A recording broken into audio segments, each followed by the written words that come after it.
Tal cual lo anunció Mario, vamos a recibir a nuestros próximos invitados en nuestro living. Están con nosotros la concejala Marcela Aévera y también el diputado provincial Luis Rubeo. Bienvenidos, buenas tardes, ¿cómo les va? Muy bien, gracias por invitarnos. Gracias muy bien, la verdad que muy bien, gracias por invitarnos. Por favor, bueno, estamos asistiendo a un fin de año con una puesta en escena de distintos proyectos que tienen que ver con la ciudad, con la provincia. No son la excepción, vienen motorizando diferentes ideas y a su vez también, digamos, reimpulsando algunas de las cuales ya habíamos hablado anteriormente. En el caso, diputado, tiene que ver con una ley que de alguna forma habla del plus médico y sobre el cual no hay mucha acción en este sentido. ¿Qué nos puede decir? Que lamentablemente que todos los santafesinos que están pagando plus últimamente es la responsabilidad del gobernador Lichín. Cada santafesino que cada día que va a un consultorio médico y le piden una compensación económica, tiene que hacerle cuestionarlo al gobernador. Porque esta es una ley que fue sancionada hace un año. Hoy, casualmente hoy cumple un año. Teníamos que cantarle feliz cumpleaños.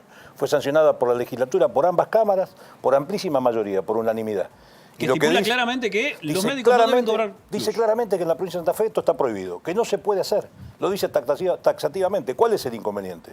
A partir de que el gobernador no la reglamenta, esta es una ley inocua. Porque la parte de las penalidades, que son las que se tienen que aplicar para defender a ese paciente que termina siendo el eslabón, el último de la cadena, y que es más fácil cobrarle dos veces, porque a vos como paciente te cobran o por tu obra social o por tu prepaga, y encima cuando vas te cobran una compensación económica, estás pagando dos veces por una misma prestación. En Santa Fe, cada vez que pasa eso, es responsabilidad que el gobernador no la reglamentó. A ver, yo se lo he pedido de todas las maneras posibles.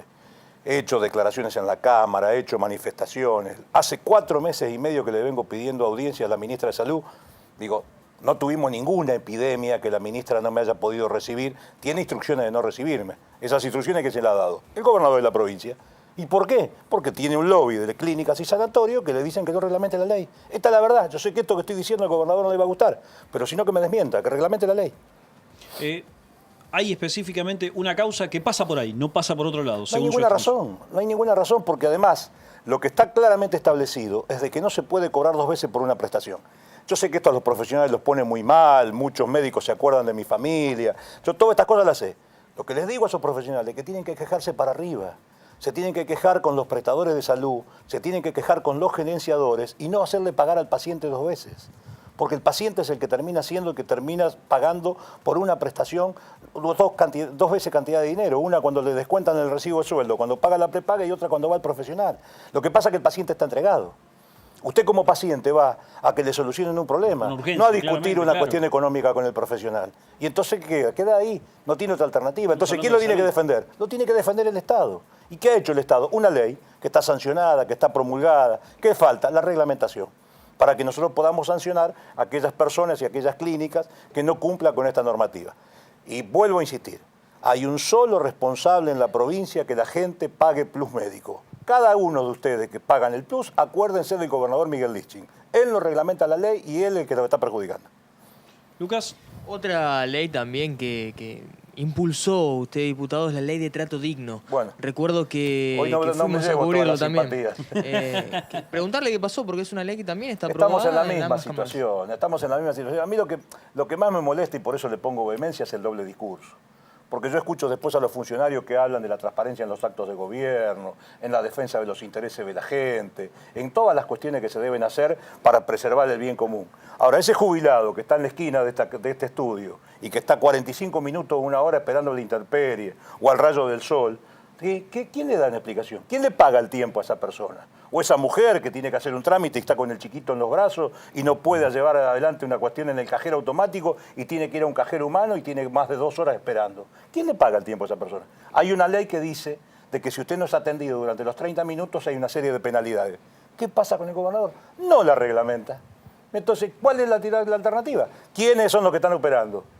Y fundamentalmente las entidades financieras, porque tienen que adecuar cada una de las instalaciones para que sean confortables, para que el público sea atendido en el tiempo que merece. A veces me da vergüenza contar esto. Yo lo he vivido en mi propia ciudad. No, pero claro, pero a ver, vos un abuelo tiene necesidad de ir a un baño y le pedí permiso al cajero y le dice, no, mire, vaya al bar de la esquina. Claro. Pero esto pregúntele a cualquier abuelito nuestro que va a cobrar. Digo, yo no estoy haciendo una parodia de esto que estoy. Esto es estrictamente la verdad. Entonces, que el gobernador no reglamente estas dos leyes. Pasa lo mismo que con el plus. Entonces, no es que no ha tenido tiempo, que la está estudiando, que mandó una modificación. Y si no le gusta la ley, que la derogue, que mande un mensaje a la legislatura. Ahora empezamos en extraordinaria. Que mande un mensaje diciendo que él quiere que en la provincia de Santa Fe se siga cobrando plus. Que diga él que la gente quiere que siga esperando a la intemperie. Que mande el mensaje derogando la ley. ¿Por qué no lo hace? Porque hay intereses que están operando, claro. La gente que hace la cola no tiene capacidad de lobby. No puede accionar sobre los funcionarios, pedirle al gobernador.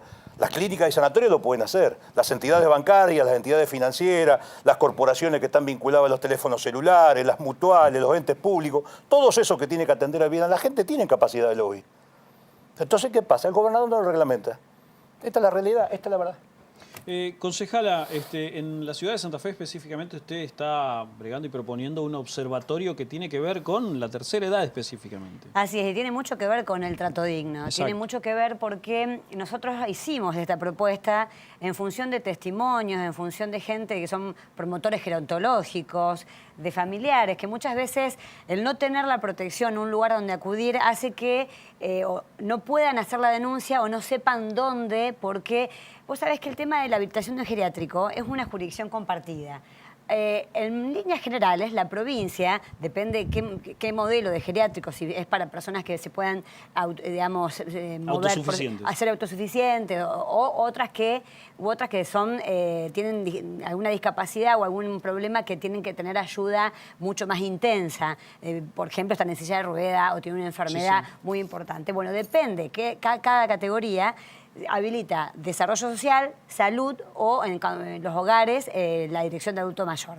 Con lo cual hay una competencia provincial para saber qué es lo que hay que hacer para habilitar un geriátrico, pero hay una competencia municipal, que es la que nosotros nos encargamos de hacer pedidos de informe, vinculada a los espacios, las dimensiones, cuántos metros cuadrados tienen que tener habitaciones de hasta 4 abuelos, cuáles son los espacios comunes, las áreas comunes, ventilación, refrigeración, calefacción, la cocina. Bueno, entonces, ¿qué pasa? Al haber dos ámbitos, digamos, de habilitaciones o de incumbencia, parece como que hay un vacío, que a nadie le compete, o que el contralor es más laxo. No es de Parece nadie. como que no es de nadie, es de alguien, pero bueno, anda a reclamar a la provincia o a la defensoría. Están marcados en los derechos humanos. ¿Qué nos parece a nosotros? La misma ordenanza que reglamenta qué se necesita para tener un geriátrico, habilita la firma de convenios con la provincia a la hora de coordinar acciones y políticas públicas vinculadas al adulto mayor. Esto no está pasando, Sergio. Nosotros vemos, y la verdad que el relato, el testimonio, las visitas a los geriátricos da cuenta de que eso es un sector muy vulnerable de la sociedad. Los niños y los abuelos son las personas que menos poder de lobby se puede decir que tienen. Claro. Porque realmente vos estás disminuido, no tenés la fuerza, tenés dificultades. Entonces nos parece que generar este observatorio, esta mesa de diálogo en donde podamos monitorear, porque acá no se trata de clausurar, acá se trata de que hagan lo que tengan que hacer. Porque la verdad que no es barato ir a un geriátrico, no. Es mucho dinero. Muchos abuelos ponen, la familia, además de la jubilación, tienen que juntar, hacer una vaquita para poder tener un pariente, un familiar en un geriátrico, y lo que tiene que hacer el geriátrico es cumplir con lo que dice la ley, prestar los servicios, diversidad alimentaria, no le pueden dar todos los días lo mismo. La alimentación tiene que ser supervisada por un profesional de la salud. Para achicar costos y ganar, digamos, siempre hay menos servicios o hay menos calidad. Y esto no puede ser. ¿Cómo no puede ser si el Estado está presente? Porque si no, siempre se trata de generar la mejor diferencia entre lo que presto y la ganancia. Nosotros no estamos en contra de que el que ponga un geriátrico haga su negocio en el sentido de la unidad de negocio, pero decimos que cumpla con los servicios que tiene que cumplir. Claramente. Digamos. Y el trato digno y el buen trato también tiene que estar dentro de un personal capacitado, porque también hay profesionales y hay personas que han estudiado para estar en gerontología. No se puede tampoco contratar o no saber quiénes son las personas que están al cuidado de los adultos mayores, porque no es solamente estar al lado, es estimular, es realmente pensar que es la última parte de tu vida. Exacto. A ver, todos vamos a llegar a viejo. Y como está la dinámica de la vida, nuestros hijos muy probablemente, no sé si van a poder hacer cargo de nosotros. Así que nosotros miramos al geriátrico haciéndonos parte de que tal vez los últimos tiempos los pasemos ahí, en el buen sentido. Algunos estamos más cerca que otros. Bueno, pero todos vamos a llegar porque la esperanza de vida ha crecido, porque la ciencia ha avanzado y porque hoy nos da el testimonio del director del Hospital Cuyen. Hay operaciones en abuelos de 80 años en coronaria que salen exitosas y van a vivir en 10 años más.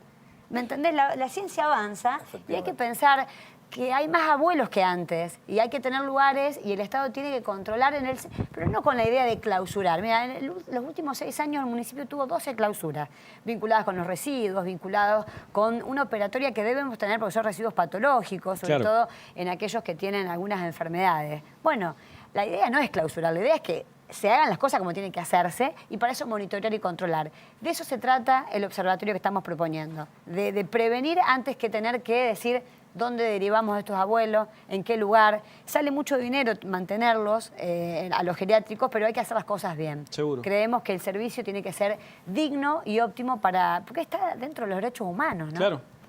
Así. Lucas. Hay otro de los proyectos, Marcela, también, y es algo que preocupa y mucho a los santafesinos, y más precisamente a aquellos que aman los animales. Lo que tienen que ver los perros callejeros y entre otros tipos también.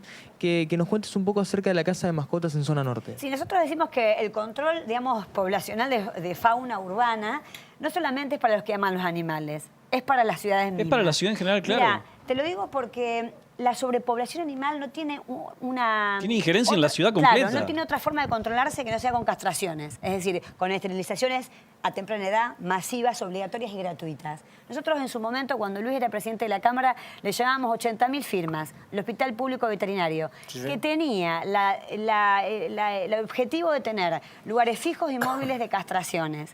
¿Y por qué lo decíamos? ¿Y por qué juntamos 80.000 voluntades? Porque es un tema en todas las ciudades. Temas que te vinculan con accidentes viales, con caídas a lo mejor de bicicletas o de moto en función de perros que no están bien cuidados y que son callejeros o semicallejeros. Claro. De salud animal y bienestar, digamos, de salud pública y bienestar animal, que muchas veces se convive con animales con sarna, con problemas de salud que se contagian. Entonces nos parece que esto que pedíamos en agosto, que una resolución en donde haya una casa de las mascotas, como lo ha denominado la Intendencia, en el norte de la ciudad, era un proyecto que pedíamos porque veíamos que lo de Juan de Garay había quedado, digamos, en una escala que había que crecer.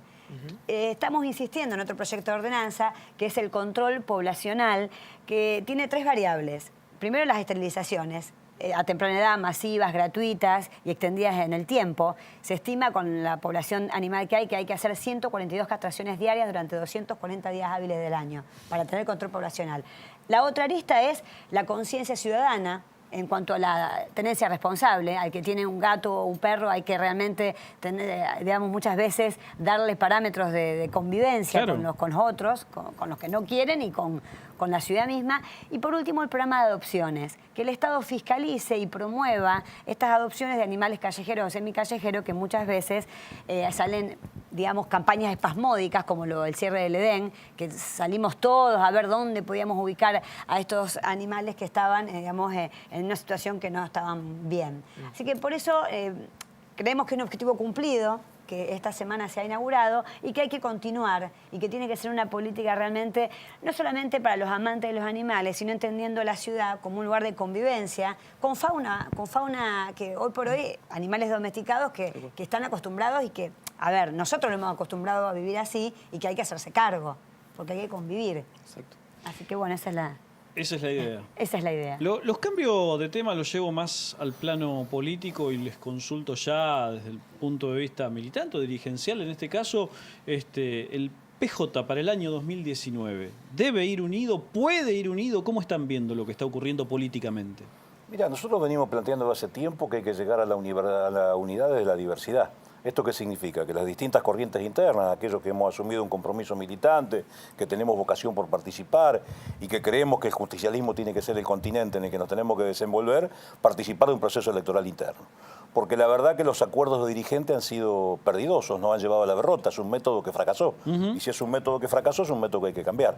La última elección interna que tuvo el justicialismo, que fue entre Alejandra Rodenas y Agustín Rossi, fue un método que permitió que todo el justicialismo, primero, tuviera la posibilidad de expresarse, y segundo, que quedaran todos contenidos. Eso ha dado al peronismo la posibilidad de pensar de que puede ser una fuerza competitiva el año que viene. Ahora, si vos me decís que con eso alcanza, yo te diría que no. Claro. Porque hay que proponer a esa cuestión instrumental y operativa, hay que ponerle propuestas y hay que ponerle ideas. Hay que decirle al santafesino que nos está viendo qué vamos a hacer si llegamos al gobierno de la provincia. Nosotros somos de la idea que tenemos que tener un régimen tributario mucho más justo, mucho más equitativo, sobre la base de que más tiene que pagar. Y así lo venimos sosteniendo con el ingreso bruto del cobro a las cerealeras, por ejemplo.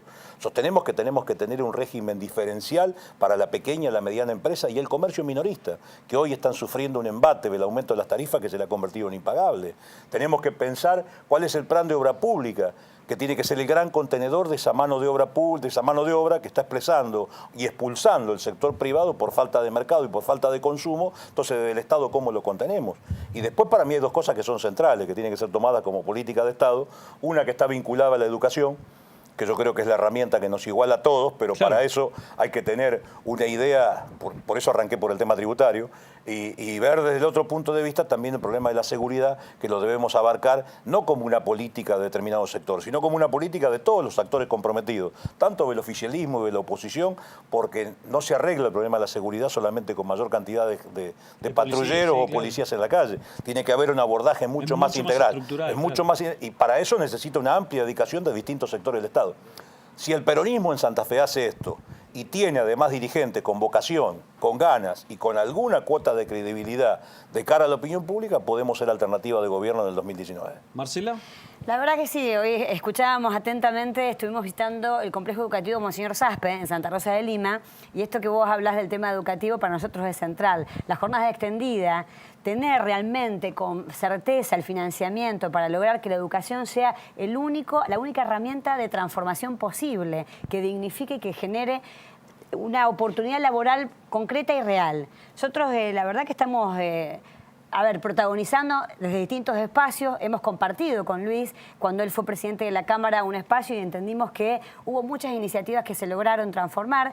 Seguramente el año que viene nos va a encontrar trabajando, porque ambos somos que no podemos mostrar lo que hemos hecho. Creo que en ese sentido la trayectoria o la pertenencia a nuestro sector político y nuestro trabajo habla de nosotros por sí solo. Lo que te estaba diciendo del tema de que el más tiene que pagar, se plasma con proyectos, que se sanciona, que se militan. Desde el Consejo hemos hecho lo mismo, acompañándolo en la Cámara cuando fuimos los primeros que pusimos el grito en el cielo por el decreto 200. Recuerdo que era un decreto que aumentaba ingresos brutos por decreto y no permitía que se debata que era ingresos brutos, que eran los más distorsivos que hay, el más bruto de los impuestos, porque te cobran en función de lo facturado, no de lo que a vos te sale. Bueno, entonces, todo esto que creemos nosotros, a través de un proyecto claro y preciso, vamos a militarlo, a trabajar y obviamente a exponerlo a la ciudadanía para su aceptación. Pero bueno, con trabajo.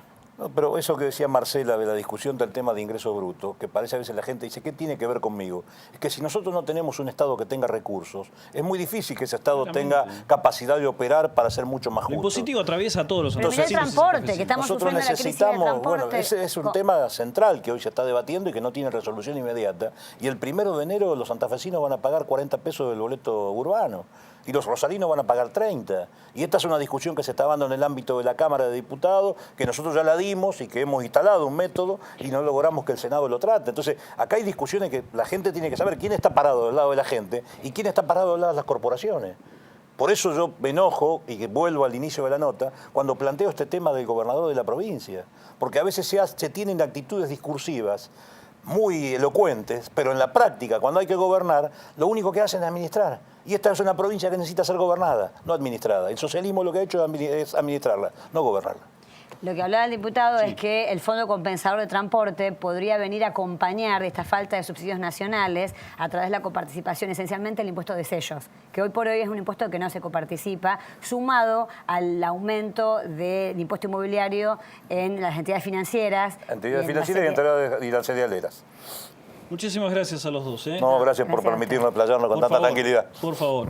El diputado provincial por el PJ, Luis Rubeo, la concejala por el justicialismo también, Marcela Aéverar, con nosotros hablando sobre un abanico de temas sumamente variados y que tienen que ver con el acervo legislativo, pero también con el plano político de cara al 2019.